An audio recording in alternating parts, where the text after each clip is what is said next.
भारत की जुडिशरी ने हमेशा से ही कुछ बेहतर की उम्मीद जगा रखी है। ऐसा ही एक मामला तब रोशनी में आया जब मध्य प्रदेश हाई कोर्ट ने एक जनहित याचिका की सुनवाई करते हुए छतरपुर के वनों में हो रहे उत्खनन पर रोक लगा दी। माननीय न्यायालय के इस निर्णय के बाद पर्यावरण को लेकर चिंता करने वालों के चेहरों पर आशा की एक मुस्कान दौड़ गई है।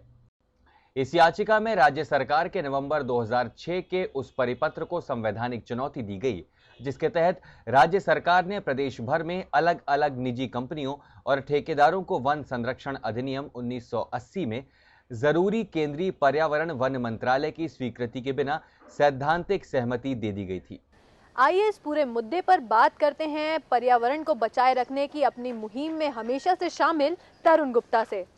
तरुण जी, पर्यावरण को बचाने की आपको प्रेरणा कहाँ से मिली और आप इस पूरी मुहिम में कैसे शामिल हुए? पिछले कई सालों से ऐसा चला आ रहा है कि नियमों को शिथिल करते हुए कुछ ना कुछ एकदम से परिवर्तन ला दिया जाता है।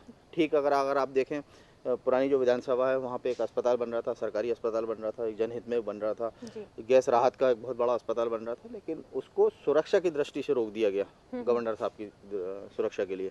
वहीं आज की तारीख में जब उन्होंने नियमों को शिथिल किया, वहाँ पे ट्रेड सेंटर बना रहे हैं। वो भूल गए कि हम सुरक्षा की बात कर रहे थे, तब भी हमने इस बात को माननीय हाई कोर्ट में ले गए। अगर हम बात करें छतरपुर के केस की, तो छतरपुर में अभी हाई कोर्ट ने स्टे दिया है, तो इस पूरे मामले के बारे में आप क्या कहना चाहेंगे, जरा तफसील से बताएं।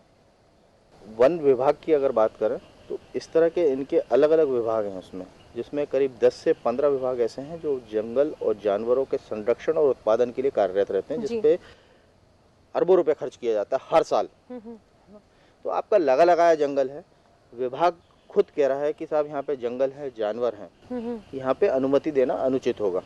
उन्होंने मना करने के बावजूद भी खनिज विभाग चले और उन्होंने कह दिया कि साहब हम इसे सैद्धांतिक अनुमति देते हैं। किस नियम और किस एक्ट के तहत सैद्धांतिक अनुमति आप दे रहे हैं? इस याचिका पर अधिवक्ता सिद्धार्थ राधेलाल गुप्ता ने पैरवी करते हुए माननीय न्यायालय के सामने अपना पक्ष रखा। इस याचिका में हमने यह तर्क दिया कि वन संरक्षण अधिनियम के तहत किसी भी तरह का आदेश पारित करने से पूर्व, जैसे कि उत्खनन पट्टा स्वीकृत करना और उसको फिर आवेदक के ऊपर छोड़ देना, यह राज्य सरकार की जिम्मेदारी है कि वह केंद्र सरकार से अनुमोदन प्राप्त करे। बिना ये कार्यवाही किए ही सैद्धांतिक सहमति प्रदेश भर में वन भूमि को लेके भिन्न भिन्न निजी कंपनियों को, निजी आवेदकों को यह जमीनें स्वीकृत की जा रही है। हमने अपनी याचिका में छतरपुर की 700 एकड़ जमीन का हवाला देते हुए कहा कि यह जमीन एक राष्ट्रीय वन उद्यान है, वन भूमि है। इसमें तो और जरूरी था कि आप केंद्रीय वन मंत्रालय की सहमति लेते, जो कि लिए नहीं गई। हमारे तर्कों को सुनने के बाद माननीय उच्च न्यायालय ने किसी भी आगामी कार्यवाही पर तत्काल रोक लगा दी है।